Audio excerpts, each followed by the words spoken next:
अरे बच्चों, मजा आ रहा है कि नहीं आ रहा है? Amendments, November 2020 exams. I hope ये अमेंडमेंट लेक्चर देखने के बाद आपको कंफर्ट जोन फील हो रहा होगा। इनफैक्ट जैसा मैंने आपको कहा था कि बहुत ज़्यादा अमेंडमेंट नहीं है, ये प्रूव होता हुआ दिख रहा होगा आपको। और सर, लेक्चर 1 और लेक्चर 2 आपने ऑलरेडी पढ़ लिया है, आपके एंड पे कंप्लीट कर दिया है, इन मेन बुक से कनेक्ट कर दिया है।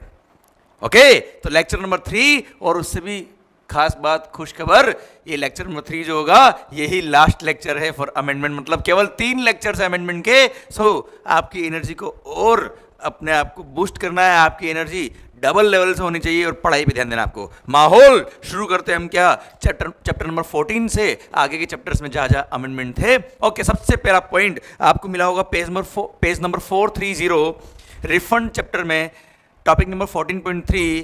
क्लियर? मिला क्या सर? Order of refund. अरे मिला कि नहीं मिला, हाँ या ना में जवाब दो मुझे। हाँ कर रहे हो? Okay sir.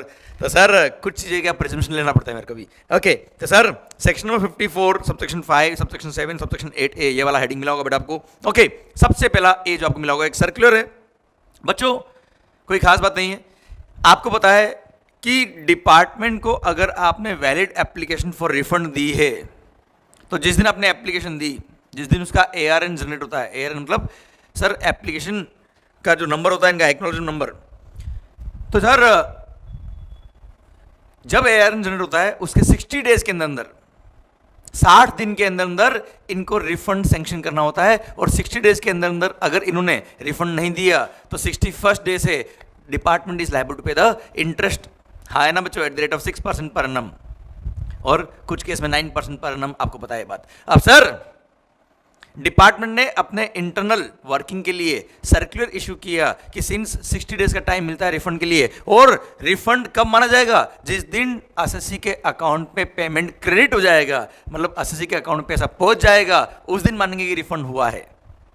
इसलिए डिपार्टमेंट ने अपने सारे ऑफिसर्स को इंस्ट्रक्शन दिया कि आप कोशिश करो कि विद इन 45 डेज आप रिफंड सैंक्शन कर दे प्लस पेमेंट ऑर्डर भी दे दे, सो दैट 60 डेज के अंदर उसके अकाउंट में पेमेंट क्रेडिट हो जाए और हम इंटरेस्ट से दूर हो जाए बच्चों। हाँ है ना, ये सर्कुलर नंबर 1 खत्म होता है। अब कोई खास बात बच्चों नहीं, तो ये डिपार्टमेंट की इंटरनल वर्किंग के लिए पॉइंट था, पर मैंने आपको बताने की कोशिश करी कि जिस दिन बैंक अकाउंट में पेमेंट क्रेडिट होगा उस दिन मानेंगे कि एसएससी को रिफंड मिला है। इसलिए डिपार्टमेंट अपनी वर्किंग कितने टाइम में करना चाहेगा? 45 डेज में। ये इंटरनल वर्किंग के लिए सर्कुलर है, कोई खास बात नहीं सर। आइए second point, disbursal of refund वाला सर्कुलर अगेन। अच्छा, आपको मैंने लास्ट टाइम पढ़ाया था, लेक्चर में बताया था कि सेक्शन नंबर 54 सबसेक्शन 8 जो इसके जस्ट ऊपर मैंने पॉइंट दिया हुआ है, सेकंड अमेंडमेंट के जस्ट ऊपर, यहाँ पे लिखा है कि नाउ सेंट्रल गवर्नमेंट में disburse the amount of SGST also. बेटा ये बात हमारी हुई थी क्लास के अंदर, बोला था मैंने आपको क्या होता है, CGST का रिफंड देगा सेंट्रल गवर्नमेंट, S का रिफंड देगा स्टेट गवर्नमेंट। अब होता है क्या साहब, जब रिफंड के लिए अप्लाई करते हो तो C का रिफंड दे रहा है सेंट्रल गवर्नमेंट वाला डिपार्टमेंट, S का रिफंड दे रहा है कौन? State government department. बेटा उसमें क्या होता था बच्चों, रिफंड तो डिले हो जाता था बेटा। आपको C का रिफंड मिल गया, फिर SGST वाले क्या करेंगे, अपना रिफंड प्रोसेस करेंगे और फिर अपने पेमेंट ऑर्डर आएगा वहां से बेटा। तो अब देखो सर, CGST में रिफंड सैंक्शन हो गया, मतलब एस में होना ही होना है बेटा, क्योंकि एक्ट सेम है, प्रोविजन सेम है, अमाउंट भी इनफैक्ट लगभग सेम ही होगा बेटा।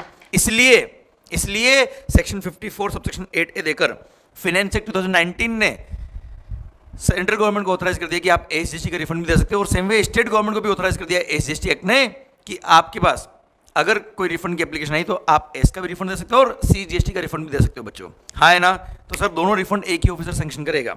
क्लियर? अगर आपकी फाइल CGST डिपार्टमेंट में है तो CGST डिपार्टमेंट जब रिफंड प्रोसेस करेगा तो C और S दोनों का प्रोसेस करेगा। अगर आपकी फाइल SGST डिपार्टमेंट में है तो आपका रिफंड सैंक्शन जो ऑफिसर स्टेट गवर्नमेंट का है वो SGST का भी रिफंड देगा और C का भी रिफंड देगा बेटा। हाँ है ना, तो बस उसी के लिए उसको एक्सप्लेन करने के लिए सर्कुलर आया, और सर्कुलर जो मैंने भी बोला है वही सर्कुलर है सर। यहाँ बोल दिया क्या कि कॉरेस्पॉन्डिंग रिफंड ऑर्डर एंड मतलब sanction order and payment order both will be issued by the same officer. मतलब अगर आपकी फाइल अगर CGST डिपार्टमेंट में है तो CGST डिपार्टमेंट का प्रॉपर ऑफिसर जो रिफंड देने के लिए ऑथराइज्ड है वो CGST as well as SGST दोनों का रिफंड का ऑर्डर एंड पेमेंट ऑर्डर देगा बेटा। और कॉरस्पॉन्डिंग एजीएसटी एक्ट में भी सेम बात कही, सो दैट अननेसेसरी हेजल नहीं हो एसएससी को, अननेसेसरी परेशानी नहीं हो, लेट नहीं हो रिफंड्स उसको। क्लियर? तो उसके लिए ये सर्कुलर देके समझाया कि ये सेम ऑफिसर ही दोनों रिफंड सैंक्शन कर देगा बच्चों। क्लियर? पक्का बच्चों? तो रिफंड एप्लीकेशंस को थोड़ा स्मूथ करने के लिए ये स्टेप गवर्नमेंट ने लिया, ये सर्कुलर देके गवर्नमेंट ने एक्सप्लेन किया, कोई खास बात नहीं है। देखिए rule number 92 sub rule number 1A, बड़ा अच्छा पॉइंट है बेटा, बड़ा अच्छा पॉइंट है, छोटा सा पॉइंट पर बड़ा अच्छा पॉइंट है। वैसे मैंने कल पढ़ाया आपको ये पॉइंट। सर कभी भी किसी भी एसएससी को रिफंड सैंक्शन अगर होता है तो सर जितना अमाउंट उसने टैक्स पे किया था उसने उसके लिए रिफंड के लिए अप्लाई किया, तो जब टैक्स पे करते वक्त उसने इलेक्ट्रॉनिक क्रेडिट लेजर भी यूज़ किया होगा, मतलब आईटीसी यूज़ किया होगा, और कैश लेजर भी यूज़ किया होगा, तो जिस प्रोपोर्शन में उसने आईटीसी यूज़ किया था और कैश पेमेंट किया था उसी प्रोपोर्शन में उसको रिफंड सैंक्शन होगा। मतलब जितना प्रोपोर्शनल अमाउंट उसने आईटीसी के थ्रू पे किया उतना अमाउंट उसको इलेक्ट्रॉनिक क्रेडिट लेजर में हम क्रेडिट करेंगे डिपार्टमेंट वाले, और जितना उसने कैश में पे किया उतना ही आपको रिफंड सैंक्शन होगा, रिफंड मिलेगा आपको हाथ में बेटा कैश में। क्लियर? समझा मेरी बात बच्चों? माहौल तो सरकार इन case of GST rule number 92 sub rule number 1A add कर दिया है। मैं पूरा एक्सप्लेन करता हूं आपको बच्चा, ये क्या लिखा हुआ है। ये लिखा है यहाँ पे कि जब भी आपको बात समझ में आई बेटा, मैंने एग्जांपल दिया था कल ही, 14 की लायबिलिटी अगर आपकी है, ₹14 की अगर आपकी आउटपुट लायबिलिटी है, 10 का क्रेडिट अगर है और 4 का आपने कैश पेमेंट किया, तो क्या किया आपने 14 पे करते वक्त 10 का क्रेडिट यूज किया और 4 पे किया। अब मान लो उस 14 का रिफंड सेंक्शन हो गया, किसी कारण से पता पड़ा कि नहीं वो तो रिफंड मिलना है 14 का। क्लियर? अब 14 का जब रिफंड मिलेगा तो पूरा 14 कैश में रिफंड नहीं मिलेगा। डिपार्टमेंट क्या करेगा, उसको 2 पोर्शन में डिवाइड करेगा कि आपने ओरिजिनली जब टैक्स पे किया था तब कैसे पे किया था। तो सर वहां पे अगर ये पता पड़ा कि 10 का तो आपने क्रेडिट यूज किया था और 4 आपने कैश के थ्रू पे किया था, तो आपको उसी प्रोपोर्शन में रिफंड मिलेगा। और ऐसे केस में 10 तो आपके इलेक्ट्रॉनिक क्रेडिट लेजर में क्रेडिट कर देंगे और 4 रुपये आपको कैश में रिफंड करेंगे। अच्छा ऐसा क्यों किया? अगर पूरा 14 कैश रिफंड दे देते आपको तो इसका मतलब इलेक्ट्रॉनिक क्रेडिट लेजर का भी 10 का आपको रिफंड मिल गया एक तरह से बेटा। और आपको पता है आईटीसी का कभी रिफंड मिलता नहीं बेटा, एक्सेप्ट दो एक्सेप्शन बेटा, हाँ है ना। इस कारण से यहाँ पे गवर्नमेंट ने बोल दिया कि कभी रिफंड की बात आएगी तो हम भी ये दिमाग लगाएंगे सर। क्लियर? क्योंकि इलेक्ट्रॉनिक क्रेडिट लेजर का इनडायरेक्टली रिफंड हम तोड़ देंगे आपको सर इस तरह से। क्लियर? पक्का बच्चों? माहौल ओके सर एक बार लैंग्वेज पढ़ लीजिए, rule number 92 sub rule number 1A, whereupon examination of the application of refund. पढ़ना बेटा, पॉइंट समझ में आया ना आपको? क्लियर? कल जो लॉजिक बताया था वही यहाँ पे रिपीट हुआ। मैंने बताया था आपको कल कि रिफंड के चैप्टर में भी वो पॉइंट आएगा, ये रहा वो point. Whereupon examination of the application of refund of any amount paid as tax, the proper officer is satisfied that a refund under section number 54 subsection 5 of the act is due and payable to the applicant, ठीक है साहब, then he shall make order sanctioning the amount of refund to be paid. Okay वो क्या करेगा? Order issue करेगा sanctioning the amount of refund to be made, order तो pass करेगा, पर further the proper officer will divide this amount of refund in 2 portions, one refundable in cash and another refundable in electronic credit ledger। हाँ है ना बच्चों? This proportion shall be done on the basis of the amount utilized from electronic cash ledger and electronic credit ledger while discharging his total tax liability for which for the relevant period for which he is claiming the refund। बेटा हाँ है ना? Clear बच्चों? अच्छा जैसे मैंने आपको example दिया 14 रुपये का, 14 में से उसमें 10 का क्रेडिट यूज़ किया, बैलेंस 4 उसने पे किया था। अब पूरा 14 का रिफंड मिल रहा है तो 10 तो उसके इलेक्ट्रॉनिक क्रेडिट लेजर में जाएंगे और 4 उसको कैश रिफंड मिलेगा। अच्छा हो सकता है 7 रुपये का रिफंड क्लेम हुआ है, आउट ऑफ 14 जो उसने टैक्स पे किया उसमें 7 रुपये रिफंड मिल रहा है, तो 7 में क्या करेंगे? वही प्रोपोर्शन 10:4 का रेशियो यूज़ करेंगे और उस रेशियो में ही उसका कैश में और क्रेडिट लेजर में रिफंड मिलेगा बेटा। क्लियर? Done sir. नोट क्या दिया है? अब सर आपको पता है जब भी रिफंड आपको मिलता है कैश में, तो अगर आपका कोई आउटस्टैंडिंग डिमांड पेंडिंग है तो डिमांड का अमाउंट पहले वहां से एडजस्ट करेंगे, फिर रिमेनिंग अमाउंट आपको कैश में रिफंड मिलेगा। पॉइंट नंबर 1 पढ़ लीजिए नोट का। Amount refundable in cash shall be refunded after making adjustment of any outstanding demand under the act or under any existing law। Clear? अगर कोई डिमांड पेंडिंग है आपका, क्लियर, तो सर और एनी एग्जिस्टिंग लॉ मतलब excise service tax हो गया बेटा ये। Sir amount refundable in cash shall be refunded after making adjustment of any outstanding demand under this act or under any existing act बेटा। Existing लो मतलब excise, service tax, wait वगैरह बेटा. Okay.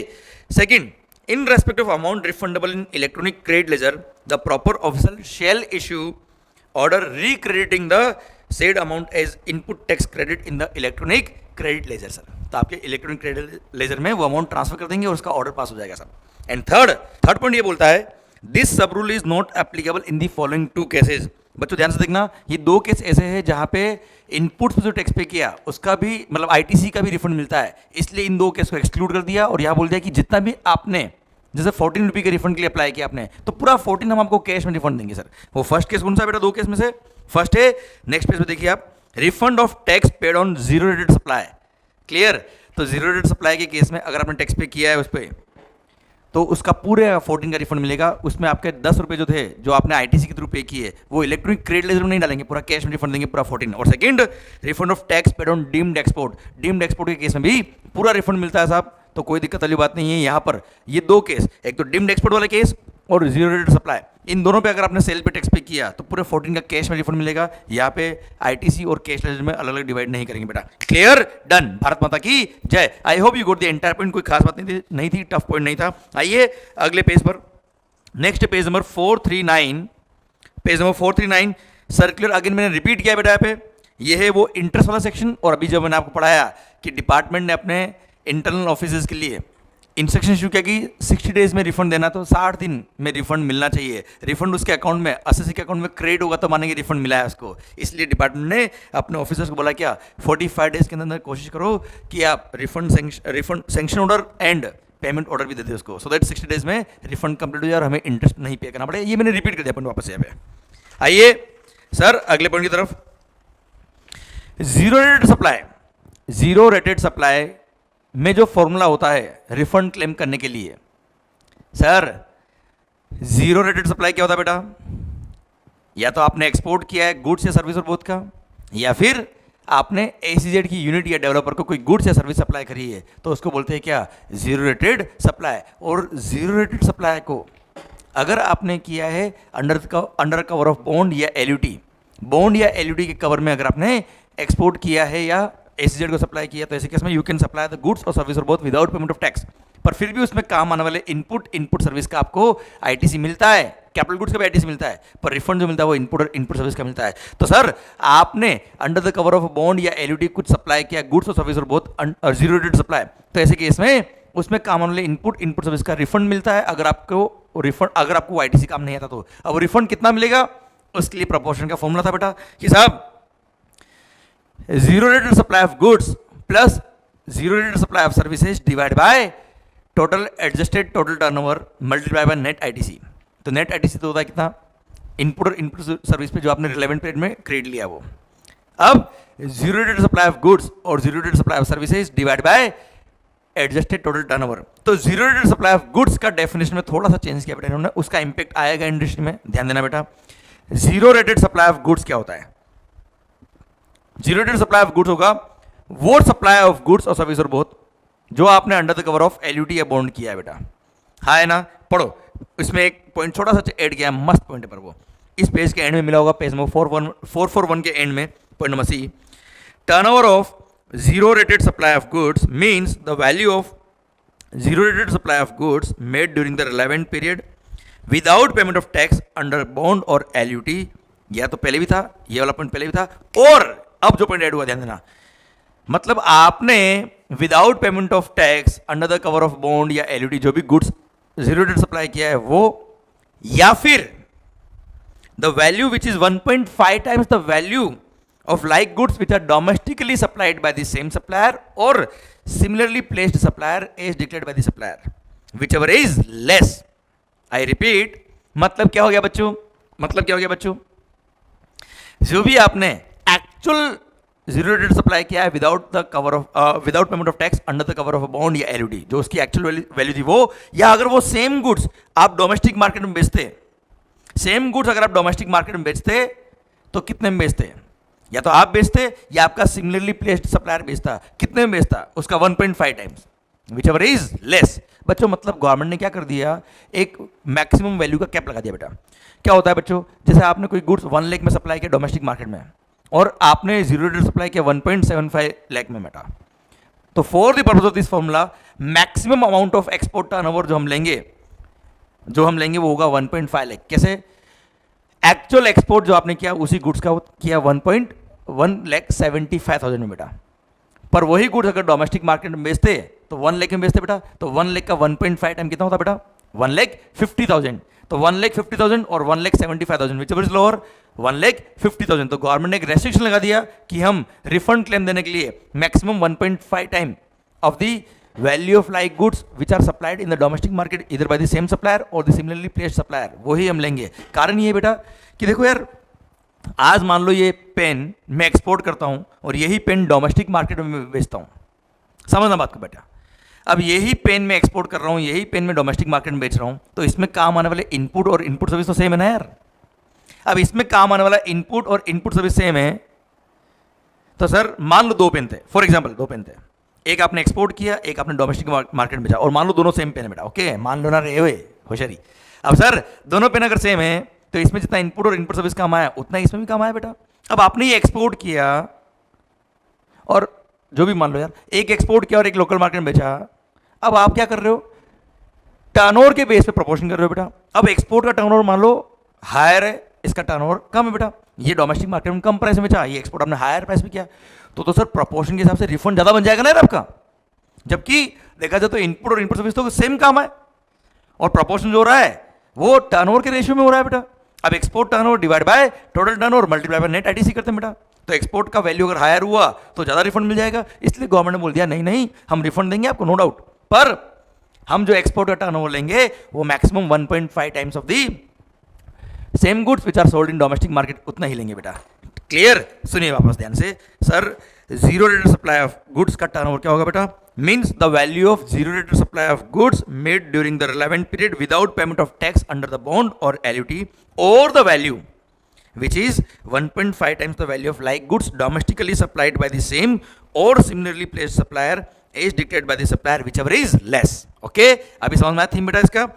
Other than the turnovers of supplies in respect of which refund is claimed under sub rule number 4A or sub rule number 4B और both बेटा। Clear? सब rule number 4A क्या है? Deemed export के case में आपने refund लिया हो बेटा, हाँ है ना बच्चों? तो सर उसको छोड़ के बाकी के इनपुट और इनपुट सर्विस का आपको रिफंड मिलता है। सब रूल नंबर 4B क्या कहता है बेटा? आपने याद है बेटा 0.1% टैक्स पे करो अगर आप परचेज करके डायरेक्ट एक्सपोर्ट करते हो बेटा, डायरेक्ट वहां से परचेज करके ऐसे डायरेक्ट पोर्ट ले आते हो गुड्स, वहाँ पे 0.1% कंसेशन रेट पे टैक्स पे करो आप केवल और एक्सपोर्ट कर दो साहब, हाँ है ना? वहाँ रिफंड ले लिया। वहाँ अगर आपने सर एक्सपोर्ट कर दिया तो रिमेनिंग जो आपका टर्नओवर होगा उसका आपको रिफंड मिल जाएगा। ये रूल नंबर 4A 4B ने उस तरह की बातें कही बेटा। 4B ने एक बात और कही कि आपने इंपोर्ट किया without payment of IGST, clear, advance authorization वगैरह लेके बेटा, तो ऐसे केस में या EOU वगैरह हो तो वहाँ पे आपको बेनिफिट ऑलरेडी मिल गया है, तो वापस दूसरा बेनिफिट नहीं मिलेगा, रिपीट नहीं करेंगे बेनिफिट को, इसलिए सब रूल नंबर 4A और 4B का टर्नओवर को हटा दो। क्लियर? बाकी का टर्नओवर ऐड कर देंगे बेटा। वापस पढ़ो सर। तो सर कुल मिला के सब रूल नंबर 4A और 4B में अगर आप ऑलरेडी रिफंड ले चुके हो तो उसको हटा दो बेटा, बाकी के अमाउंट के रिफंड के लिए हम टर्नओवर काउंट कर लेंगे सब। देखना ध्यान से बेटा। टर्नओवर ऑफ दी कुल मिला क्या होगा? Turnover of the zero rated supply of goods क्या होगा बेटा?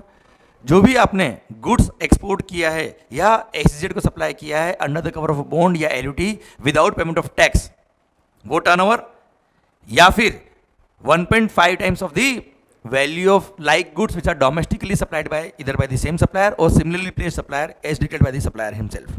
सप्लायर खुद बताएगा कि ये मेरा सिमिलरली प्लेस्ड सप्लायर, मतलब ये मेरा कॉम्पिटिटर है, ये इस प्राइस से बेचता है बेटा, उसका 1.5 टाइम्स। क्लियर? पर this turnover will exclude such turnover जिसमें ऑलरेडी आप सब रूल नंबर 4A या सब रूल नंबर 4B का रिफंड क्लेम कर चुके हो बेटा, हाँ है ना? तो ये हो गया क्या? Zero rated supply of goods का टर्नओवर, जिसकी डेफिनेशन में अमेंडमेंट था, ये मैंने पढ़ा दिया। I hope you got the point बेटा।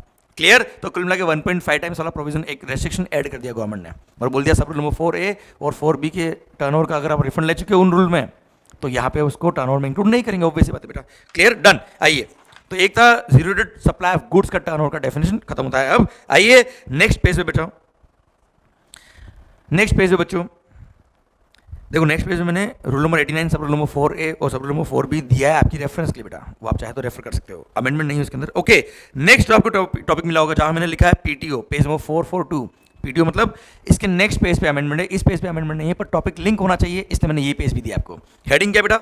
Refund of integrated tax paid on goods exported out of India. Rule number 96, अगर आपने गुड्स एक्सपोर्ट किया और उसके एक्सपोर्ट पे आपने आईजीएसटी पे किया, क्योंकि आपके पास ऑप्शन था या तो बॉन्ड या एलयूटी साइन करो और सेल पे टैक्स पे मत करो, या फिर आप एक्सपोर्ट ऑफ गुड्स पे आईजीएसटी पे कर दो फिर उसका रिफंड ले लेना। तो अगर आपने एक्सपोर्ट ऑफ गुड्स पर आईजीएसटी पे किया, बॉन्ड एलयूटी साइन नहीं किया, आईजीएसटी पे किया, और उस 14 जो आपने 14 क्या है बेटा, सेल पे टैक्स लगता है बेटा। वो मान लो आपका सेल जो था वो 140 का था, उस पर 10% टैक्स है, मान लो 14 रुपी।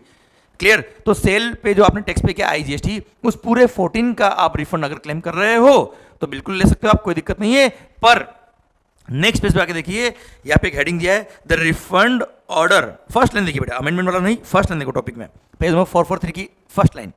The refund order under this rule is not allowed to the person who has claimed the following benefits. Sir, अगर आपने एक्सपोर्ट ऑफ गुड्स किया है विदाउट कवर ऑफ बॉन्ड या एलयूटी, तो आपने आईजीएसटी पे किया होगा और उस आईजीएसटी का पूरा आप रिफंड ले सकते हो बेटा। सेल पे जो टैक्स पे किया उसका रिफंड ले सकते हो, पर वो रिफंड इन फॉलोइंग 3 केस में नहीं मिलता है। फर्स्ट, इसमें केवल थर्ड पॉइंट में एक थोड़ा सा एक्सप्लेनेशन ऐड हुआ है, पर मैं तीनों पॉइंट पढ़ा रहा हूँ सो दैट आपको लिंक हो जाए पॉइंट। अच्छा, ये वाला रिफंड नहीं मिलता 3 केस में, कौन कौन से बेटा? Receipt of supplies under deemed export benefits, मतलब अगर आपने कुछ ऐसा परचेज किया है जिसपे सप्लायर ने डीम्ड एक्सपोर्ट का बेनिफिट लिया हुआ है साहब, तो ऐसे केस में आपकी सेल पर आप आईजीएसटी का रिफंड क्लेम नहीं कर सकते हो, except receipt of capital goods under APC scheme. Capital goods हुआ तो चल जाएगा बेटा, क्योंकि कैपिटल गुड्स लॉन्ग टर्म काम आता है। Second, receipt of supplies under benefit of notification number 40 of 2017 of central tax or 41 of 2017 of integrated tax, that is inward supplies at concession rate of 0.1%। याद है बेटा, CGST प्लस ACST 0.05% और IGST है तो 0.1%। याद है? आपने सप्लायर से गुड्स परचेज किया और डायरेक्ट पोर्ट लगे और वहीं से एक्सपोर्ट कर दिया, तो you can purchase the goods at concession rate of 0.1%। पर ऐसे केस में आपको जो गुड्स एक्सपोर्ट करना है वो under the cover of bond या एलयूटी साइन करके भेजना, एक्सपोर्ट करना। अगर आपने उस पर आईजीएसटी पे कर दिया तो उस आईजीएसटी का आपको रिफंड नहीं मिलेगा। परचेज किया 0.1% में, अब आप एक्सपोर्ट जो करोगे वो under the cover of bond या एलयूटी करना। अगर आपने on payment of IGST export किया तो आईजीएसटी का रिफंड नहीं देंगे बेटा। 0.1% इनवर्ड पे करो और एक्सपोर्ट करते वक्त बॉन्ड या एलयूटी साइन कर देना, वरना एक्सपोर्ट पे अगर आपने टैक्स पे कर दिया पूरा तो उसका रिफंड नहीं मिलेगा। हाँ, आपने बॉन्ड या एलयूटी साइन किया, you can export the goods without payment of tax. Purchase पे 0.1% टैक्स पे किया, वो 0.1% का आपको आईटीसी मिल जाएगा या उसका रिफंड ले सकते हो जो आपको नॉर्मल कोर्स में मिलता है बेटा वो। Clear sir? थर्ड, जहां पे आपको सेल पे जो आपने आईजीएसटी पे किया एक्सपोर्ट पर उसका रिफंड नहीं मिलता है, कब? Import of goods without payment of IGST and GST compensation cess if imported by EOU or under advance authorisation or under APC scheme except receipt of capital goods under APC scheme. अगर आप EOU हो या आपने advance authorisation या APC scheme के through कुछ import of goods किया है without payment of GST cess या आईजीएसटी, तो सर आपने अगर उसी गुड्स को एक्सपोर्ट किया है, अगर आपने उन गुड्स को या उससे बनने वाले गुड्स को एक्सपोर्ट किया है ऑन पेमेंट ऑफ आईजीएसटी, तो आईजीएसटी का रिफंड नहीं मिलता बेटा। तो आपके पास ऑप्शन क्या है बेटा कि आप without payment of tax export करें under the cover of bond या एलयूटी। तो ये 3 केसेस है बेटा। देखो यहाँ पे क्या हो रहा है, आप परचेज पे ऑलरेडी बेनिफिट ले रहे हो, आपने इनवर्ड सप्लाई पे ऑलरेडी टैक्स का बेनिफिट ले लिया, तो आपको ऑप्शन जो एक्सपोर्ट के लिए दिया है वो बॉन्ड या एलयूटी का ही दिया है। आपने एक्सपोर्ट पे अगर टैक्स पे कर दिया आईजीएसटी, बॉन्ड एलयूटी साइन नहीं किया, तो ऐसे केस में उस आईजीएसटी का हम आपको रिफंड क्लेम नहीं देंगे। 3 पॉइंट वापस बोलता बेटा, फिर मैं पॉइंट ऐड कर दूंगा आपका लास्ट में। कौन कौन से? आपने डीम्ड एक्सपोर्ट बेनिफिट वाला इनवर्ड सप्लाई लिया है, सेकंड आपने कंसेशन रेट 0.1% वाला इनवर्ड सप्लाई लिया है, या आपने सर 100% ईओयू हुआ बेटा, या एडवांस ऑथराइजेशन या एपीसी स्कीम में आपने कोई गुड्स इंपोर्ट किया है without payment of IGST and GST cess, तो ऐसे केस में आपने एक्सपोर्ट करना है तो बॉन्ड या एलयूटी साइन करके without payment of tax he export करना। आईजीएसटी अगर एक्सपोर्ट पे कर दिया तो आईजीएसटी का रिफंड क्लेम नहीं मिलेगा। पर थर्ड पॉइंट में एक एक्सप्लेनेशन ऐड कर दिया और बोल दिया क्या, आपने इंपोर्ट ऑफ गुड्स किया अंडर एडवांस ऑथराइजेशन या अंडर एपीसी स्कीम या ईओयू, अगर आप हो एक्सपोर्ट ओरिएंटेड यूनिट, आपने कोई गुड्स इंपोर्ट किया और उस पर अगर आपने आईजीएसटी पे किया या जीएसटी कंपनसेशन पे किया, केवल बेसिक कस्टम ड्यूटी का ही आपने बेनिफिट लिया, तो ऐसे केस में हमें दिक्कत नहीं बेटा। आपने परचेज में जीएसटी का बेनिफिट नहीं लिया तो आप सेल पे आईजीएसटी पे करो और उसका रिफंड क्लेम करो, हमें कोई दिक्कत नहीं है। क्लियर? डन। देखो पॉइंट नंबर 3 में क्या पॉइंट ऐड हुआ है, पूरा पॉइंट पढ़ लो एक बार बेटा। रिफंड कब नहीं मिलता है? Import of goods without payment of IGST and GST compensation cess if imported by EOU or under advance authorisation or APC scheme except receipt of capital goods under APC scheme. इस case में export अगर आपने IGST पे करके किया है तो refund नहीं मिलता आईजीएसटी का। पर एक्सप्लेनेशन क्या बोलता है, However, this restriction shall not apply where registered person has paid IGST and GST compensation cess on inputs and has availed exemption of only basic customs duty.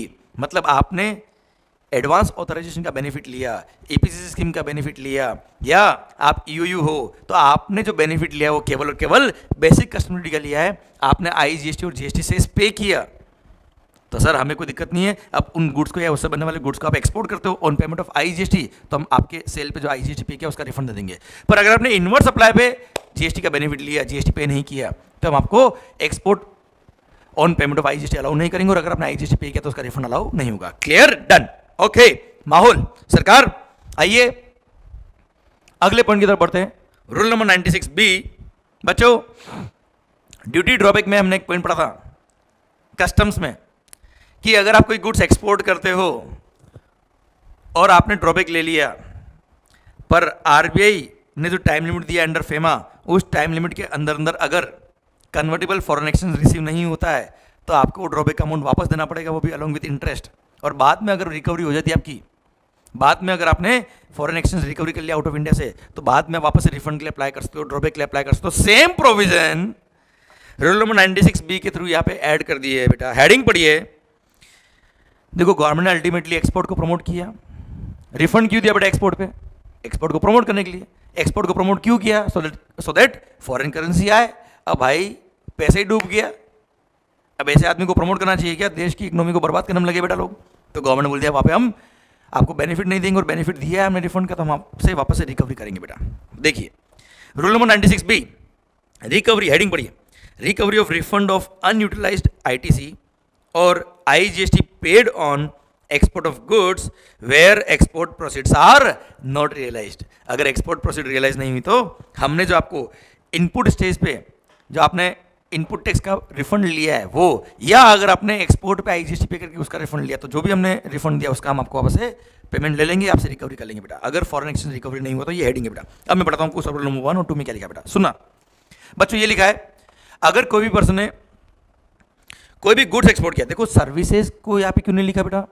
क्योंकि सर्विसेज को export turnover में तभी count करते हैं जब services का payment receive होता है। याद है बेटा? Zero rated supply of services में क्या होता है? टर्नओवर का फिगर, पेमेंट रिसीव हो जाना चाहिए, सर्विस भी कंप्लीट हो जानी चाहिए बेटा। याद है बेटा? तो ही एक्सपोर्ट टर्नओवर सर्विसेज मानते बेटा। तो एक्सपोर्ट में तो वैसे भी रिफंड नहीं मिलता अगर सर्विसेज का पेमेंट नहीं आता है। तो गुड्स के केस में ऐसा कंडीशन नहीं था, इसलिए यहाँ पे रूल नंबर 96B ऐड करके गुड्स के लिए रूल लेके आ गए बेटा। क्योंकि गुड्स के केस में आपका फॉरेन करेंसी नहीं भी आया, क्योंकि वहाँ पे उधार वो चलता है, तो हम आपको रिफंड दे देंगे। पर बाद में अगर आरबीआई ने जो टाइम लिमिट दिया है अंदर फेमा, तो हम आपसे वापस से वो रिफंड का बेनिफिट का जो अमाउंट दिया आपको हमने, वो वापस से रिकवरी कर लेंगे। ये थीम है इसका। सुनिए ध्यान से।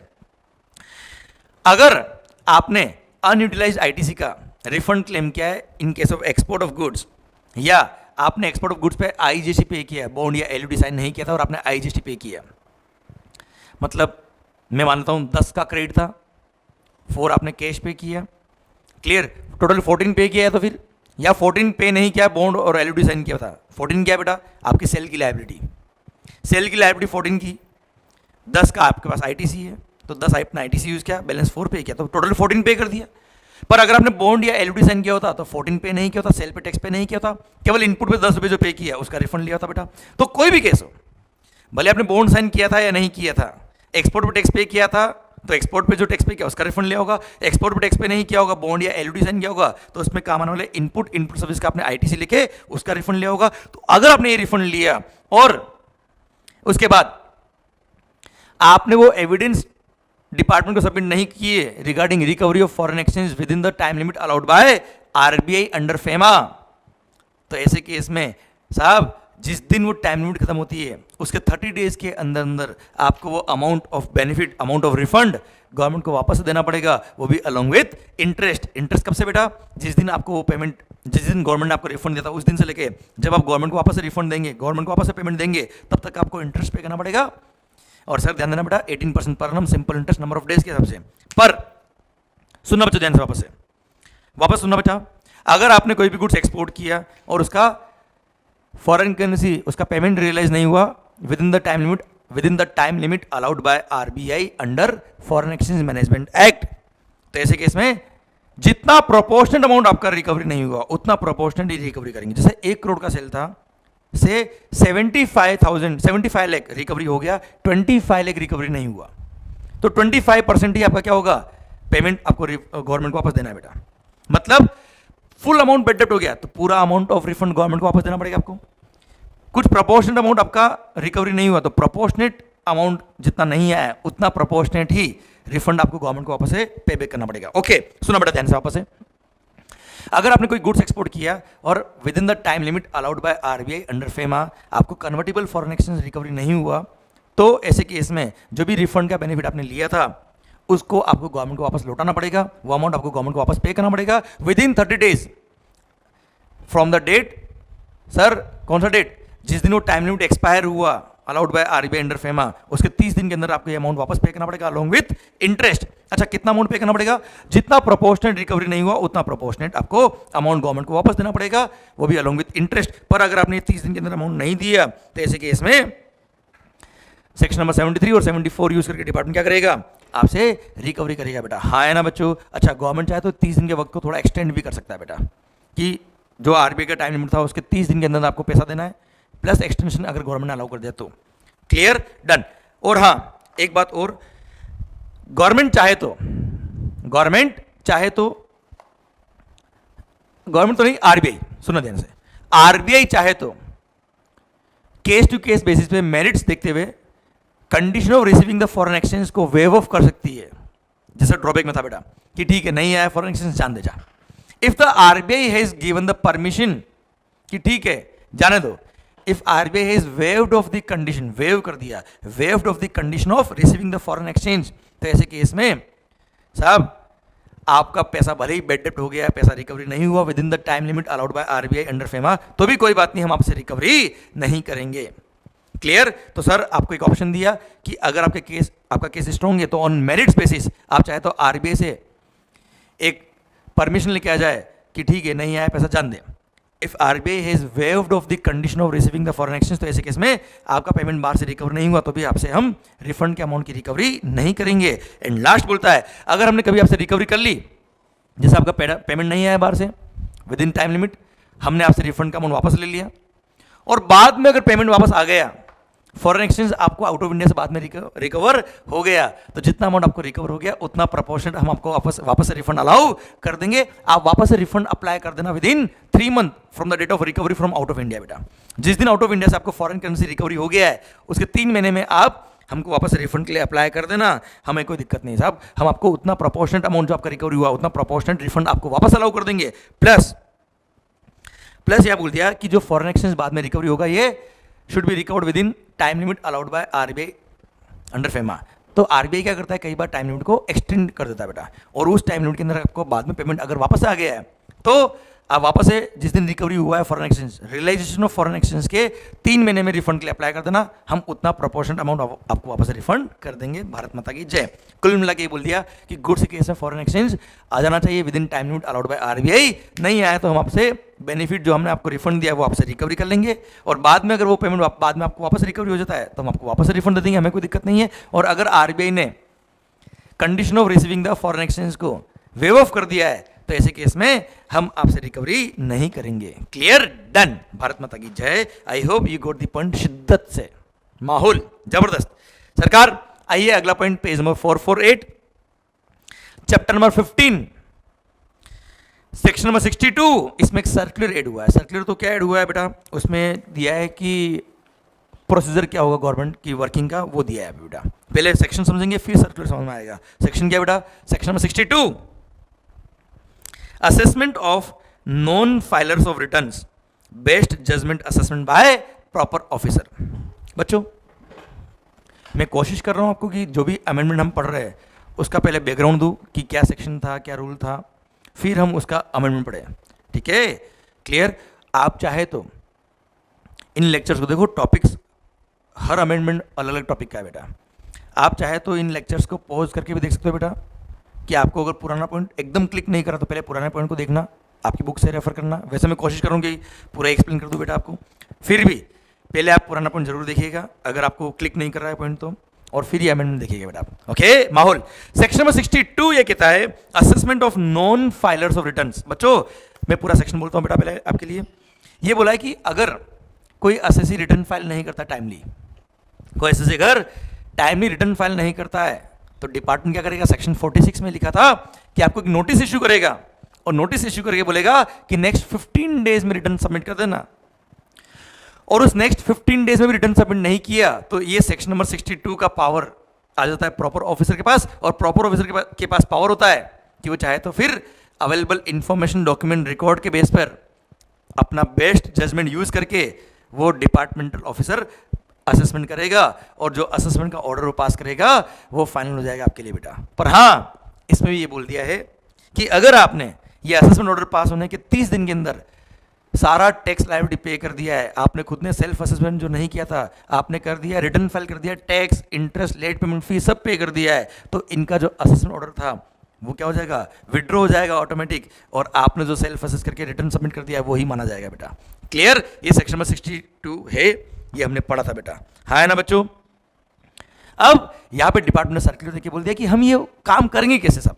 तो sir standard operating procedure SOP क्या हो रहेगा हमारा, देखिए sir page number 448, standard operating procedure to be followed in case of non filers of returns. हम क्या प्रोसीजर फॉलो करेंगे सो दैट डिपार्टमेंट के सारे ऑफिसर्स उस प्रोसीजर को फॉलो करें और एसएससी को भी पता रहे कि इस तरह का एक्ट होगा डिपार्टमेंट की तरफ से। ओके फर्स्ट क्या पॉइंट है sir, preferably a system based message would be sent to all registered persons 3 days before the due date to nudge them about filing of the return for the tax period by the due date। साहब आपको जो due date of filing of return होगा उसके 3 दिन पहले advance में एक message आ जाएगा, रिमाइंडर आ जाएगा कि भाई रिटर्न फाइल कर देना timely. Second, once the due date of furnishing the return under section 39 is over, और आपने अगर रिटर्न फाइल नहीं किया, a system generated mail or message would be sent to all the defaulters immediately after the due date to the effect that the said registered person has not furnished his return for the said tax period beta. The said mail or message will be sent to the authorized signatory as well as the proprietor, partner, director, कर्ता etc. बेटा, मालिक को भी पता पड़ना चाहिए बेटा। And अब साहब जैसे ही आपने ड्यू डेट गई, रिटर्न फाइल नहीं किया, डिपार्टमेंट ने ऑटोमेटिक मेल भेज दिया आपको बेटा या मैसेज भेज दिया, उसके बाद 5 दिन बाद। Third point, 5 days after the due date of furnishing the return a notice in form number GSTR 3A, ये नोटिस आ गया कि अगले 15 दिन में रिटर्न सबमिट कर देना बेटा। अ notice in form number GSTR 3A under section number 46 of the CGST act read with rule number 68 shall be issued electronically to such registered person who fails to furnish the return under section number 39 requiring him to furnish such return within 15 days बेटा। साहब आपको due date of return जो था बेटा उसे जाने के बाद 5 दिन के बाद डिपार्टमेंट क्या करेगा, आपको नोटिस भेज देगा इन फॉर्म नंबर GSTR 3A और बोल देगा अगले 15 दिन में रिटर्न सबमिट कर देना। अब अगर 15 दिन में रिटर्न सबमिट कर दे तो कोई दिक्कत नहीं है, पर अगर 15 डेज में भी रिटर्न सबमिट नहीं किया तो बेस्ट जजमेंट ऑर्डर पास करेगा डिपार्टमेंट। और हाँ यहाँ पे साफ लिख दिया है कि 15 डेज में भी अगर एसएससी ने रिटर्न सबमिट नहीं किया तो without giving any other information या without any further communication department available information document record के बेस पे बेस्ट जजमेंट कर सकता है। बच्चों ये मत समझना डिपार्टमेंट आपको और भेजेगा नोटिस कि साहब अब हम बेस्ट जजमेंट कर रहे हैं, नहीं भेजेगा नोटिस, लिख दिया साफ। पॉइंट नंबर 3A जो GSTR 3A जो फॉर्म था बेटा, रिमाइंडर भेजा ना आपको कि 15 दिन में रिटर्न फाइल कर देना, अब कौन सा फर्दर कम्युनिकेशन, कोई फर्दर कम्युनिकेशन नहीं होगा। पॉइंट नंबर 4 बोलता है in case the said return is still not filed by the defaulter within 15 days of the said notice, the proper officer may proceed to assess the tax liability of the said person under section number 62 of the CGST Act to the best of his judgment, taking into account all the relevant material which is available or which he has gathered, and would issue assessment order। Available information record document के base पे अपना best judgement करके assessment order pass कर देगा।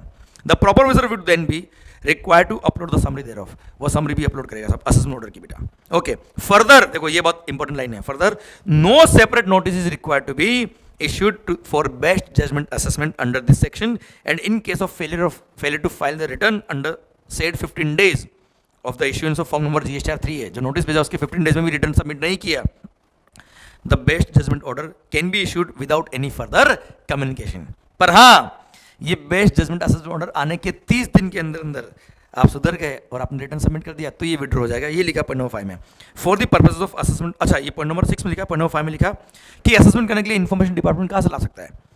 For the purpose of assessment of tax liability under section number 62 of the CGST act, the proper officer may take into account the details of outward supplies available in statement furnished under section 37, that is GSTR 1। आपने GSTR 1 submit किया होगा बेटा, वहां से information ले सकता है।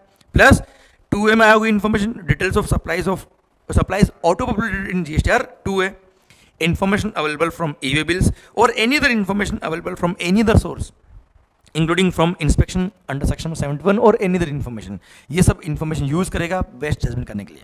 अच्छा, अब ऑर्डर पास कर दिया। In case, point number 6, in case the defaulter furnishes a valid return, अगर वो वैलिड रिटर्न किसको बोलते हैं, जब टैक्स इंटरेस्ट सब कुछ पे हो गया बेटा आपका। In case the defaulter furnishes a valid return within 30 days of the service of the assessment order, the said assessment order shall be deemed to have been withdrawn in terms of provisions of subsection 2 of section number 62 of the CGST Act बेटा। हाँ है ना। And पर अगर आपने इस 30 दिन में भी रिटर्न सबमिट नहीं किए, डिफॉल्ट को रेक्टिफाई नहीं किया तो लग गए। तो ऐसे केस में however if the said return remains unfurnished within the statutory period of 30 days from the issuance of assessment order, then the proper officer may initiate proceedings under section number 78 or and recovery under section number 79 of the CGST Act बेटा। अब recovery चालू कर देगा क्योंकि order pass हो गया। 30 दिन में आपने रिटर्न सबमिट नहीं किया, मतलब जो डिपार्टमेंट ऑर्डर पास किया वो फाइनल हो गया। अब फाइनल हो गया तो पैसा दो बेटा। अगर आपने पैसा दे दिया ठीक है, नहीं तो रिकवरी करेगा डिपार्टमेंट बेटा। Clear, done. प्लस 2 नोट और दिए बेटा। ये सब सर्कुलर डिपार्टमेंट कैसे काम करेगा उसके लिए बेटा। सेकेंड है notes, the above general guidelines may be followed by the proper officer in case of non furnishing of returns, and जहां डिपार्टमेंट लगता है कि एसएससी भाग जाएगा तो चाहे तो आपकी प्रॉपर्टीज को प्रोविजनली अटैच कर सकता है बेटा। क्लियर, जो आगे सेक्शन था बेटा। In deserving cases based on the fact of the case the commissioner may resort to provisional attachment to protect the revenue under section number 83 of the CGST act even before issuance of assessment order बेटा। अगर commissioner को लगता है कि पैसा डूब जाएगा तो to protect the revenue of the department वो चाहे तो कमीशन चाहे तो आपकी प्रॉपर्टीज को प्रोविजनली अटैच भी करवा सकता है बेटा। क्लियर, एज पर सेक्शन में 83 बेटा। बस वो लिंक किया है, कुछ नहीं किया। एंड फर्दर पता है अगर किसी एसएस ने 6 महीने तक रिटर्न सबमिट नहीं किए तो उसका रजिस्ट्रेशन भी कैंसिल होता है, याद है बेटा पॉइंट। तो यहाँ पे उसको भी लिंक कर दिया। Further the proper officer would initiate action under section number 29 subsection 2 for cancellation of the registration in cases where the return has not been furnished for the period specified in section number 29। हाँ है ना बच्चों। तो cancellation of registration वाला provision भी यहाँ पे repeat कर दिया बच्चों। इसी के साथ भारत माता की जाए। तो एक सर्कुलर दिया कि हम किस तरह से वर्किंग करेंगे अगर आपने रिटर्न सबमिट नहीं किए तो। क्लियर, कोई टफ पॉइंट नहीं था, कोई सिंपल पॉइंट था बेटा। प्रोसेसर बताया कि डिपार्टमेंट की वर्किंग कैसे रहेगी, SOP। आइए अगला पॉइंट, अगला पेज पढ़ा चुका हूँ मैं ऑलरेडी बेटा, रिपीट किया मैंने पॉइंट। देखिए पेज नंबर 461 मिला होगा, अकाउंट्स एंड रिकॉर्ड्स। याद है बेटा, ऑडिट कराना पड़ता है जिसका भी एग्रीगेट टर्नओवर 2 करोड़ क्रॉस होता है उसका बेटा। पर जो मैंने पढ़ाया था आपको रिटर्न चैप्टर में कि जिसका 18-19 फाइनेंशियल में 5 करोड़ का टर्नओवर क्रॉस होगा, एग्रीगेट टर्नओवर 5 करोड़ क्रॉस होगा, उसी को ऑडिट कराना है फाइनेंशियल 18-19। प्लस फॉरेन कंपनी जो एयरलाइन कंपनी है जिन्होंने कंपनीज एक्ट का कंप्लायंस किया है उनको भी GSTR 9C सबमिट करने की जरूरत नहीं है। बस उनको प्रैक्टिसिंग CA से एक statement of receipt and payment in respect of Indian business operations वो सबमिट करना पड़ेगा ऑन और before 30 September after the end of the financial year. और हर जितने भी GST नंबर है उनके लिए सेपरेट रिसीट एंड पेमेंट का स्टेटमेंट होगा बेटा। क्लियर, ये रिपीट किया, टॉपिक रिपीट हो रहा था इसलिए मैंने पेज भी वापस आपको दे दिया सो दैट आपकी बुक में आप अमेंड कर पाए बेटा इसको। माहौल, आइए सरकार पेज नंबर 476 पर ई-वे बिल का एक बहुत खास पॉइंट, बहुत इंपॉर्टेंट पॉइंट, इसको मार्क कर लेना बहुत इंपॉर्टेंट। Rule number 138E। बच्चों मैंने जब फुल कर आपको पढ़ाया था, बैच पढ़ाया था, तब आपको बताया था कि जिस दिन ये सेक्शन एप्लीकेबल हो गया, जिस दिन ये रूल एप्लीकेबल हो गया, मजा आ जाएगा, माहौल हो जाएगा। और ये रूल एप्लीकेबल हो चुका है। रूल तो कब का आ गया था बेटा, पर ये एप्लीकेबल लेट किया इन्होंने, इसलिए पहली बार नवंबर 20 एग्जाम्स के लिए रिलेवेंट है बेटा। पढ़िए rule number 138E, restriction on furnishing of information in part A of GST of form number GST e-way bill 01 EWB 01 बेटा। इधर ध्यान बेटा, मैं पहले समझाता हूँ फिर पढ़ लेते हैं बच्चों। अगर किसी भी एसएससी ने 2 कॉन्जिक्यूटिव मंथ के लिए या फिर 2 कॉन्जिक्यूटिव टैक्स पीरियड के लिए रिटर्न सबमिट नहीं किया, नॉर्मल एसएससी है तो GSTR 3B, या statement of outward supply GSTR 1, या फिर कंपोजिशन स्कीम में है तो जीएसटीआर 4, अगर 2 कॉन्जिक्यूटिव टैक्स पीरियड के लिए अगर उसने ये रिटर्न सबमिट नहीं किए या जीएसटीआर 1 स्टेटमेंट सबमिट नहीं किया तो उस असेसी के रेस्पेक्ट में कोई ईवी बिल जनरेट नहीं हो पाएगा, न वो खुद जनरेट कर पाएगा न कोई और उसके रेस्पेक्ट में सबमिट कर पाएगा, जनरेट कर पाएगा ईवी बिल। मतलब ट्रांसपोर्टेशन बंद हो जाएगा उसका, 50,000 से ऊपर की गुड्स ट्रांसपोर्ट ना हो पाएगी बेटा, उसके लिए भारी पॉइंट है ये। इससे कंप्लायंस पार्ट बहुत जल्दी होगा और लोग टाइमली रिटर्न सबमिट करेंगे बेटा। हाँ है ना, मैं वापस रिपीट करता हूँ, 2 कॉन्जिक्यूटिव टैक्स पीरियड के लिए अगर आपने रिटर्न सबमिट नहीं किए तो आपके लिए ईवी बिल जनरेट नहीं हो पाएगा। या तो आप सप्लायर होंगे या फिर आप बाहर होंगे, या आप सर कंसाइनर होंगे या कंसाइनी होंगे बेटा। तो सर न कंसाइनर ईवी बिल इशू कर पाएगा न कंसाइनी इशू कर पाएगा अगर कोई पर्सन, दोनों में से एक पर्सन कौन है, ऐसा पर्सन है जिसने डिफॉल्ट किया हुआ है इन furnishing the returns. Sir 2 consecutive tax period के लिए माहौल हो गया है सर, पढ़ना पॉइंट को सर। नॉट विथ स्टैंडिंग, मतलब रूल तो इतना सा था पर बहुत भारी इंपैक्ट है इसके बेटा। Notwithstanding anything contained in sub rule number 1 of rule number 138, no person, देखो ब्रैकेट में पढ़ना क्या लिखा है, no person including a consignor, consignee, transporter, e commerce operator और a courier agency, no person shall be allowed to furnish the information in part A of form GST EWB 01, मतलब e-way bill, in respect of a registered person. अब ये line mark कर लेना बेटा, in respect of a registered person whether as a supplier or a recipient, मतलब supplier हो या recipient हो कोई फर्क नहीं पड़ता, दोनों में से कोई एक पर्सन ने भी अगर 2 कॉन्जिक्यूटिव मंथ के 2 कॉन्जिक्यूटिव टैक्स पीरियड के रिटर्न सबमिट नहीं किया तो ईवी बिल जनरेट नहीं हो पाएगा। वेदर एज अ सप्लायर और recipient who being a person paying tax under section number 10 और availing benefit of notification number 2 of 2019, मतलब सर्विस सप्लायर के कंपोजिशन स्कीम वाले हो या गुड्स वाले कंपोजिशन स्कीम वाले हो, वो पर्सन ने has not furnish the statement in form number GST CMP 08 for 2 consecutive quarters. अच्छा मैंने अभी जीएसटीआर 4 बोल दिया था बेटा, सॉरी। जीएसटी CMP 08 क्या होता है बेटा, क्वार्टरली आपको टैक्स पे करना होता है, हाँ है ना, तो CMP 08, जीएसटीआर 4 नहीं बेटा, जीएसटीआर 4 तो अभी एनुअल हो गया। तो sir form number GST CMP 08 जो पेमेंट ऑफ टैक्स के लिए होता है क्वार्टरली बेटा, इनके लिए अगर 2 कॉन्जिक्यूटिव क्वार्टर के लिए कंपोजिशन स्कीम वाले लोगों ने अगर ये सबमिट नहीं किया, second being a person other than a person specified in clause A, मतलब कंपोजिशन वालों के अलावा person has not furnished the return, मतलब GSTR 3B for a consecutive period of 2 month, या फिर ये पॉइंट में अभी एड हुआ लेटेस्ट में, या फिर being a person other than a person specified in clause A, मतलब कंपोजिशन वालों को छोड़ दो, has not furnished the statement of outward supplies for any 2 consecutive month और क्वार्टर एज द केस में बेटा। मतलब भाई नॉर्मल ऐसे हुआ तो जीएसटीआर 3B और जीएसटीआर 1 होता बेटा, तो उसने 2 कॉन्जिक्यूटिव टैक्स पीरियड के लिए या तो जीएसटीआर 3B फाइल नहीं किया या जीएसटीआर 1 फाइल नहीं किया, दोनों में से कुछ भी। और अगर आप कंपोजिशन स्कीम वाले हो तो जीएसटी CMP 08 नंबर का फॉर्म होता है आपका, जो पेमेंट ऑफ टैक्स के लिए आप क्वार्टरली पे करते हो, क्वार्टरली फाइल करते हो, वो 2 कॉन्जिक्यूटिव टैक्स पीरियड के लिए अपने 2 कॉन्जिक्यूटिव क्वार्टर के लिए अपने अगर फाइल नहीं किए तो साहब आपके रेस्पेक्ट में जीएसटीआर आपके रेस्पेक्ट में ईवी बिल जनरेट नहीं हो पाएगा। प्रोवाइडेड दैट कमिश्नर चाहे तो अलाउ कर सकता है after recording reasons in writing, अगर आपका जेन्युइन केस है तो बेटा पढ़ो।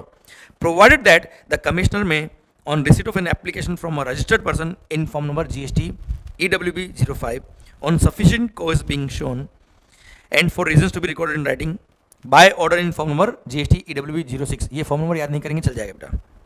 अलाउ कमिश्नर चाहे तो, अगर आपके पास रीजनेबल रीजन था तो कमिश्नर चाहे तो अलाउ कर सकता है furnishing of the said information in the part A of e-way bill subject to such condition and restriction as may be specified by him बेटा। मतलब कमिश्नर चाहे तो परमिशन दे सकता है, ठीक है जान दे, अगर उसको रीजनेबल केस लगता है तो after recording reasons in writing.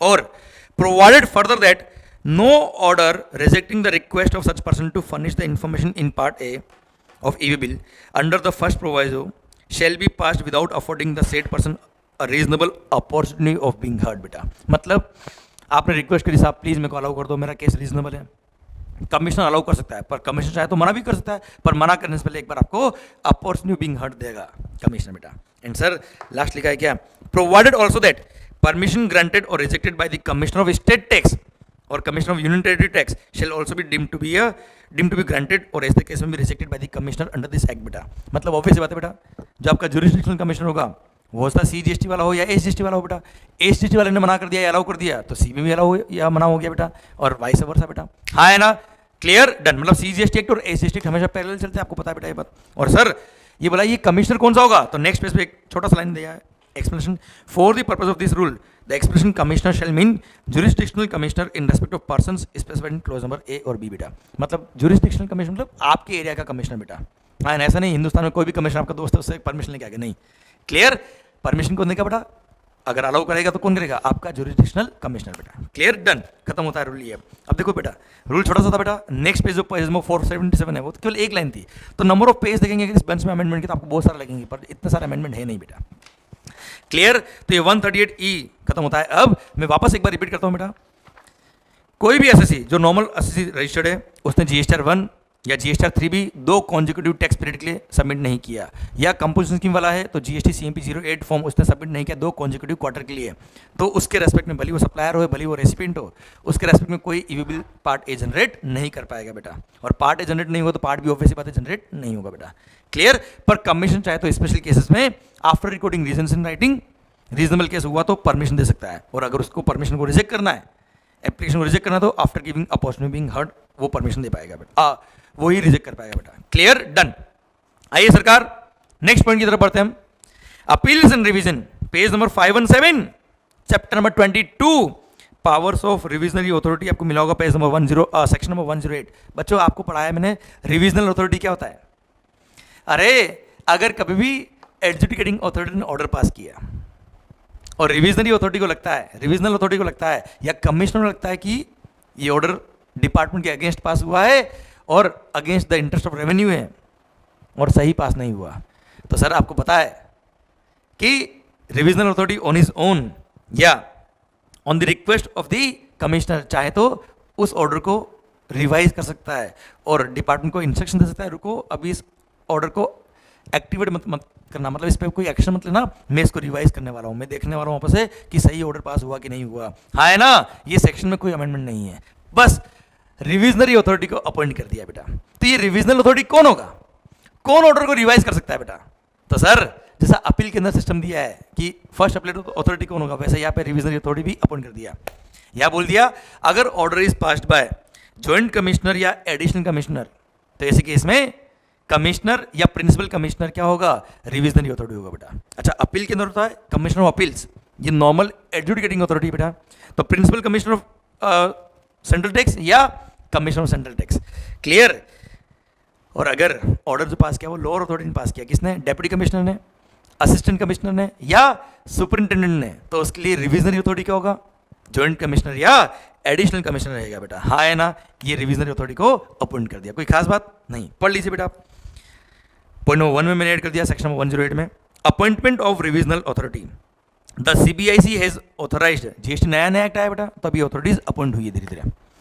Revisionary authority को अपॉइंट कर दिया. The CBIC has authorised the principal commissioner और commissioner of central tax for the decisions और ऑर्डर पास्ड बाय एडिशनल और joint commissioner of central tax.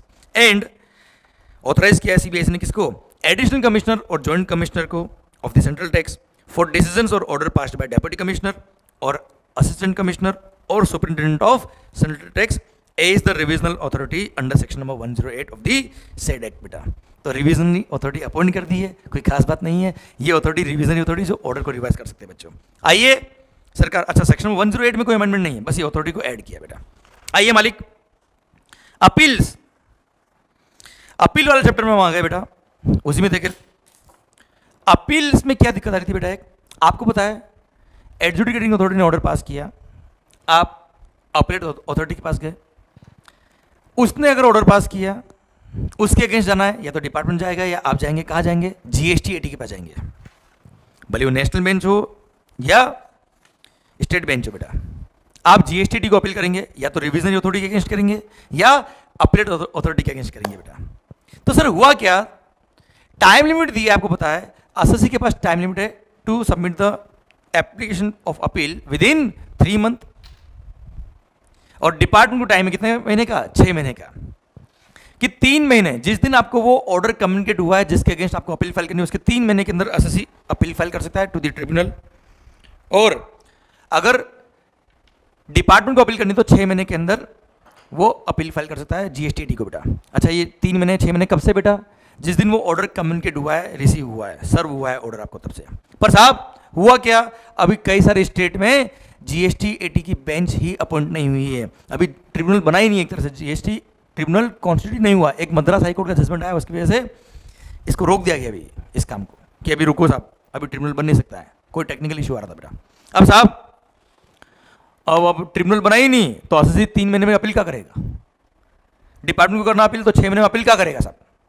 तो इसके लिए circular issue करके बोला सर ये डिफिकल्टी आ रही थी, तो इस डिफिकल्टी को रिमूव करने के लिए ये रिमूवल ऑफ डिफिकल्टी का पावर इन्होंने यूज किया और ऑर्डर इशू कर दिया, CGST 9th removal of difficulty order 2019 जो 3 दिसंबर 2019 को लेके आए और बोल दिया क्या चिंता मत करो, तुम्हारे 3 महीने या 6 महीने इस केस में जो है हम काउंट करेंगे कब से, जिस दिन ऑर्डर कम्युनिकेट हो गया आपको उस दिन से, या फिर जिस दिन ट्रिब्यूनल कॉन्स्टिट्यूट हो गया और उसका प्रेसिडेंट या वाइस प्रेसिडेंट ने वो ऑफिस ज्वाइन कर लिया, हाँ है ना बेटा, clear, whichever is later, मतलब जिस दिन ऑर्डर सर्व हुआ वहां से वो दिन, या जिस दिन प्रेसिडेंट और वाइस प्रेसिडेंट ने ऑफिस ज्वाइन किया है, कौन सा, ट्रिब्यूनल का बेटा, विच एवर इज लेटर, वहां से हम 3 महीने का वक्त आपको देंगे साहब, चिंता मत करें बेटा, क्लियर। तो सर पढ़ लीजिए, कोई खास बात नहीं है। तो सर सेकेंड पैरा पढ़िए बेटा इसका, therefore for the removal of difficulties it is hereby clarified that for the purposes of calculating, जो अमेंडमेंट का सेकंड पैराग्राफ है वो पढ़िएगा बेटा, the 3 months from the date on which the order sought to be appealed against is communicated to the person preferring the appeal in subsection 1 of section 112, the start of 3-month period shall be considered to be later of the following date। 3 महीने कब से start होंगे बेटा, letter of the following dates, first date of communication of the order or the date on which the president or the state president as the case may be of the appellate tribunal after its constitution under section number 109 enters the office बेटा। Sir जिस दिन president और state president vice president नहीं बेटा, sorry, president और state president, the date on which the president और the state president as the case may be of the appellate tribunal after its constitution under section number 109 enters the office, मतलब जिस दिन president या state president office enter करता है वहां से, या जिस दिन ऑर्डर सर्व हुआ आपको विच एवर इज लेटर, वहां से 3 महीने काउंट करेंगे। और डिपार्टमेंट के लिए 6 महीने कब से, सेम वे 6 महीने कब से डिपार्टमेंट के लिए, date of communication of the order और date on which the president और state president enters the office of the appellate tribunal बेटा, हाँ है ना बेटा, हाँ है ना बच्चों, विच एवर इज लेटर, वहां से 6 महीने काउंट करेंगे, क्लियर, कोई खास बात नहीं बच्चों। तो एक तरह से सिंस अपीलेट ट्रिब्यूनल कॉन्स्टिट्यूट नहीं हुआ था इसलिए टाइम लिमिट के लिए बोल दिया, जब वो कॉन्स्टिट्यूट हो जाएगा प्रेसिडेंट या स्टेट प्रेसिडेंट ऑफिस ज्वाइन कर लेगा वहां से आपके 6 महीने मिल जाएंगे, कोई चिंता नहीं बेटा, क्लियर माहौल। आइए सरकार अगला पॉइंट, जीएसटी का लास्ट चैप्टर मिसलेनियस प्रोविजंस, उसमें एंटी प्रॉफिटिंग बेटा सेक्शन 171 उसमें सबसेक्शन 3A ऐड किया है पेनल्टी के लिए बेटा, देखिए पेज नंबर 557 आपको मिला होगा बच्चों।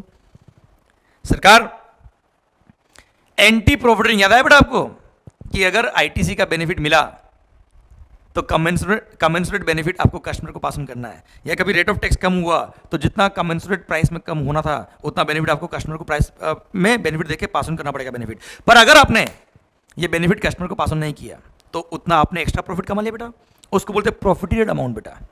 और अगर एंटी प्रॉफिटिंग अथॉरिटी ने आपको पकड़ लिया कि आपने वो एक्स्ट्रा बेनिफिट कस्टमर को पास ऑन करना था आपने पास ऑन नहीं किया, तो ऐसे केस में हम पेनल्टी भी चार्ज करेंगे। तो पेनल्टी के प्रोविजन अभी ले आए यहाँ पे बेटा, section number 171 subsection 3A which is inserted by finance act 2019 where the authority, कौन सी authority, anti profiting authority, after holding examination comes to the conclusion ये है that any registered person has profited, then उसने profited किया है मतलब उसने extra benefit रखा है, तो such person shall be liable to pay penalty equivalent to 10% of the amount so profited बेटा।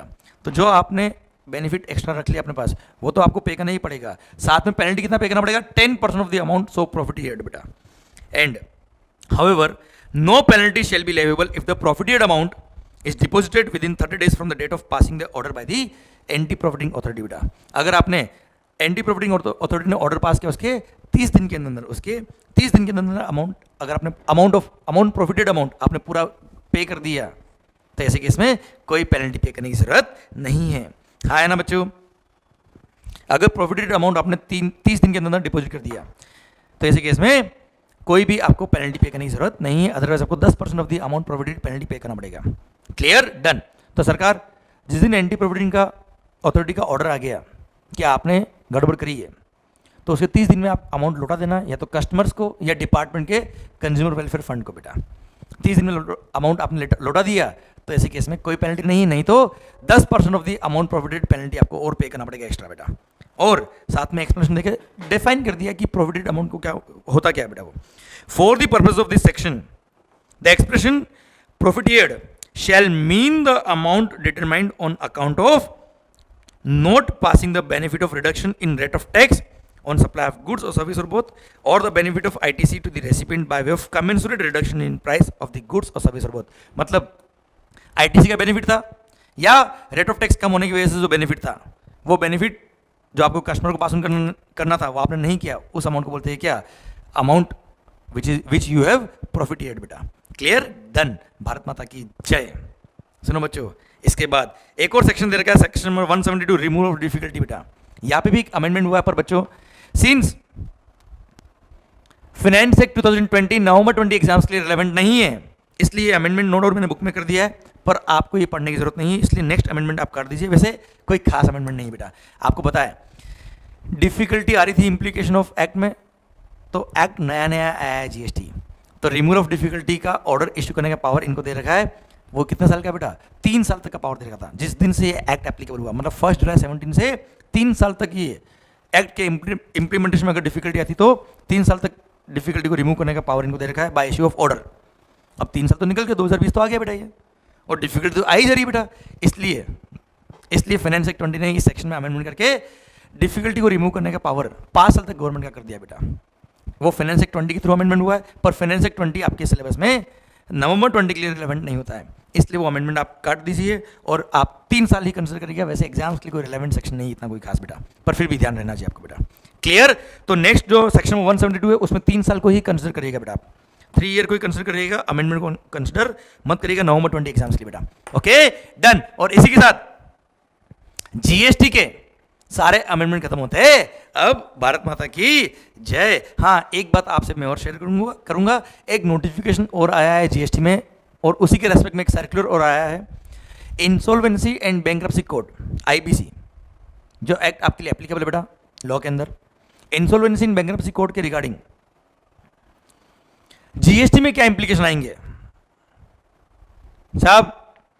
इंसॉल्वेंसी एंड बैंक्रप्सी कोड के केस में जीएसटी का क्या इंप्लीकेशन रहेगा, नया रजिस्ट्रेशन कराना है नहीं कराना है, इन्वॉइसेस का क्या होगा, डिस्पोजल करेंगे तो कैसे टैक्स पे करना है, उसके रिगार्डिंग एक नोटिफिकेशन है प्लस एक सर्कुलर भी है। अब वो मैंने आपके लिए यहाँ कवर नहीं किया है क्योंकि I am waiting for the ICI board of studies notification कि क्या वो आपके सिलेबस के लिए रिलेवेंट रखते हैं कि नहीं रखते बेटा। तो केवल वो एक आईबीसी वाला टॉपिक जो इस पर नया ऐड हुआ है बेटा आपके लिए, वो मैंने यहाँ कवर नहीं किया है। Otherwise every amendment we have covered here regarding GST. बच्चों ध्यान रखना, वो amendment ICI board of studies जब आपको स्टडी गाइडलाइन इशू करेगा उसमें क्लेरिफाई करेगा कि वो एप्लीकेबल है या नहीं है, और एप्लीकेबल है तो कितना एप्लीकेबल है। तो वो एक छोटा सा पार्ट मैं आपके लिए बाद में और अपलोड कर दूंगा। क्लियर, और वो जैसे ही बोर्ड ऑफ स्टडीज का स्टडी गाइडलाइन आ जाता है मैं उसमें देख लूंगा क्या एप्लीकेबल और क्या एप्लीकेबल नहीं है, उस अकॉर्डिंग वो लेक्चर अपलोड करके यूट्यूब पर डाल दूंगा बेटा मैं, और आप सबको नोटिफाई कर देंगे बेटा। क्लियर, और सर जीएसटी के सारा अमेंडमेंट खत्म होता है। अब माहौल, और आपको मैंने बताया क्या, कस्टम में तो कोई अमेंडमेंट है ही नहीं, कस्टम में एक भी अमेंडमेंट नहीं है नवंबर 20 एग्जाम के लिए, एक भी, not even a single amendment. पर हाँ एफटीपी में भी कोई खास अमेंडमेंट नहीं, एक छोटा सा पॉइंट ऐड हुआ है। फॉरेन ट्रेड पॉलिसी, आपको पता है बच्चों, आगे हूं मैं फॉरेन ट्रेड पॉलिसी में बेटा। फॉरेन ट्रेड पॉलिसी 2015-2020 आपको पता है 31 मार्च 2020 तक ही वो फॉरेन ट्रेड पॉलिसी एप्लीकेबल थी। तो आपके माइंड में पॉइंट आ रहा है सर नवंबर 20 के लिए फॉरेन ट्रेड पॉलिसी कौन सा पढ़ना है, तो बता देता हूं आपको, ये फॉरेन ट्रेड पॉलिसी को 1 साल के लिए और एक्सटेंड कर दिया है। मतलब जो फॉरेन ट्रेड पॉलिसी आपने पढ़ी हुई है वही फॉरेन ट्रेड पॉलिसी नवंबर 20 के लिए भी एप्लीकेबल है, क्योंकि उसको 31 मार्च 2021 तक एक्सटेंड कर दिया है। प्लस जितने भी एग्जिबिशंस, जितने भी बेनिफिट्स इन्होंने फॉरेन ट्रेड पॉलिसी 2015-20 के थ्रू इशू किए थे उनको भी 1 साल के लिए एक्सटेंड कर दिया है। क्लियर सर, तो वो अमेंडमेंट मैंने यहाँ दे रखे हैं और कोई अमेंडमेंट नहीं हुआ है। और बता देता हूँ आपको, जैसे आपने देखा होगा EPC scheme, advance authorisation, EOU वगैरह बेटा, इन्होंने अगर कोई गुड्स परचेज किया है, इंपोर्ट किया है, तो उस पर सर IGST और GST कंपोजिशन सेस एग्जाम था पर 31 मार्च 2020 तक था बेटा, उसको बढ़ा के एक साल और बढ़ा दिया बेटा, 31 मार्च 2021 तक IGST और GST सेस भी एग्जाम रहेंगे, ऐसा लिख दिया बेटा। बस यही अमेंडमेंट हुआ, जो नेक्स्ट 4 पेज है उसमें यही लिखा है बेटा। ओके, देख लेते हैं, फिर भी कवर हो जाएगा बेटा पॉइंट आपका, और आप बुक में इनकॉर्पोरेट कर लेना आपकी बेटा। पेज नंबर 710 मिला होगा FTP का आपको, टॉपिक नंबर 33.5, जो फर्स्ट पॉइंट दे रखा है मैंने आपको इसमें। देखो मैंने यहाँ पे क्या लिखा हुआ है, जो सेकंड पैराग्राफ दे रखा है, the foreign trade policy 2015-20 incorporating provisions relating to export and import of goods or service shall come into force with effect from 1st April 15 and shall remain in force up to 31st March 20 था, cut करके 31st March 2021 कर दिया, unless otherwise specified, और bracket में मैंने समझाने के लिए लिख दिया the existing FTP 2015-20 which is valid up to 31st March 20 is extended up to 31st March 2021. Further, various other changes are also made, extending the date of exemption by 1 year and extending validity of duty-free import authorization scheme (EPCC) authorization for import purposes. इनको भी एक साल के लिए valid, एक साल के लिए एक्सटेंड कर दिया गया बेटा इन्होंने। हाँ है ना बच्चों, भारत माता की जय। एक तो यहाँ पे लिखा है बेटा। फिर आइए जो नेक्स्ट पेज है, ये दे रखा है मैंने एडवांस ऑथोराइजेशन के रिगार्डिंग। किसके रिगार्डिंग बेटा? एडवांस ऑथोराइजेशन मैं लिख रहा हूं यहाँ पे, तो ध्यान रहेगा टॉपिक कौन सा चल रहा है। पेज नंबर 757 पर एडवांस ऑथराइजेशन में जो टॉपिक नंबर 34.8.14 है, डिटेल्स ऑफ ड्यूटीज एग्जेम्प्टेड, उसमें देखिए बेटा जो लास्ट लाइन लिखी थी कि import against, second last line, import against advance authorisation for physical export are exempted from integrated tax and GST composition cess up to 31 March 19 था, बढ़ा के 31 मार्च 20 किया, उसको बढ़ा के 31 मार्च 2021 कर दिया बेटा। मतलब आप 31 मार्च 2020 तक एडवांस ऑथराइजेशन में कोई भी इंपोर्ट करेंगे तो उस पर GST और सेस, GST सेस एग्जेम्प्ट रहेगा। Clear, done. Same point next आगे EPCG स्कीम में कर दिया। कहां कर दिया बेटा? EPCG scheme. और EPCG स्कीम में भी जो GST और सेस एग्जाम था उसको 31 मार्च 21 तक कर दिया। बी पॉइंट पढ़ लीजिए बेटा, जहां अमेंडमेंट लिखा है, capital goods imported under EPCG authorisation for physical exports are also exempt from IGST and GST composition cess up to 31 March 2021। Clear, done. तो एडवांस ऑथराइजेशन के लिए भी बेनिफिट दे दिया, EPCG में भी दे दिया कि GST एग्जाम्प्ट रहेगा, GST सेस एग्जाम्प्ट रहेगा, कब तक? 31 मार्च 21। और लास्ट जो चैप्टर नंबर 35 EOU वाला है बेटा, FTP का, उसमें भी बोल दिया क्या कि EOU वगैरह ने कोई गुड्स इंपोर्ट किया है तो इसमें भी GST और GST कंपोजिशन सेस, IGST और GST कंपोजिशन सेस एग्जाम्प्ट रहेगा 1 अप्रैल 2021 तक बेटा। इसमें अप्रैल लिखा था, 1 अप्रैल, 31 मार्च नहीं, 1 अप्रैल लिखा बेटा, पढ़ लीजिए। द इंपोर्ट्स एंड और procurement from bonded warehouse in DTA और international exhibition held in India shall be, मतलब EOU, export oriented unit, electronic hardware technology park unit, software technology park या बायोटेक्नोलॉजी पार्क यूनिट ने कोई भी goods import किया है या प्रोक्योर किया from the custom bonded warehouse in DTA या international exhibition held in India, तो इन्होंने अगर वहां से परचेज किया है तो such purchase, such import shall be without payment of basic custom duty, plus such import and और procurement shall be made without payment of integrated tax IGST और GST composition cess up to 1 April 2021। मतलब कुल मिला के foreign trade policy में जो exemption थे GST को लेके, उनको 1 साल तक एक्सटेंड कर दिया है। इसी के साथ भारत माता की जय होती है। सारे amendment applicable for November 20 exams खत्म होते हैं अब। आई होप सारे पॉइंट समझ में आए, और सर आपके एंड पे भी कंप्लीट हो रहे हैं। आपसे रिक्वेस्ट है जितना जल्दी हो पाए उतना इन लेक्चर्स को देख लीजिए, अच्छे से रिवीजन करिए, be confident, stay healthy, stay happy, be positive. Sir बहुत सारी जगह बात चल रही है कि जुलाई 20 में, अगस्त 20 में एग्जाम्स होंगे कि नहीं होंगे, या वो नवंबर में शिफ्ट हो जाएंगे। बेटा लेट दी टाइम से, अभी क्या टाइम ही बताएगा कि क्या होने वाला आगे, पर आप अपनी पढ़ाई ना रोके, क्योंकि पढ़ेगा इंडिया तभी तो बढ़ेगा इंडिया। भारत माता की जय। अच्छे से पढ़ाई करिए, all the very best. Sir ध्यान देना, आपकी सक्सेस ही हमारी सक्सेस है बच्चों। इसलिए अच्छे से पढ़िए। All the very best, thank you so much. माहौल और ये अमेंडमेंट लेक्चर अपने जितने भी फ्रेंड्स हैं उन सब तक पहुंचाइए, उनको बता दीजिए कि सारे अमेंडमेंट हमने कवर कर लिए हैं, और आप लोग ये अमेंडमेंट जल्दी से जल्दी कवर कर लीजिए। नवंबर 20 एग्जाम्स आने वाले हैं, और अपनी पढ़ाई फुल स्पीड से शुरू कर दीजिए बेटा। कॉन्सेंट्रेट ऑन योर स्टडीज बेटा। Okay, thank you so much, all the best, love you all, take care and stay safe, stay healthy, अपना ध्यान रखिए। थैंक यू सो मच बच्चों, थैंक यू, लव यू।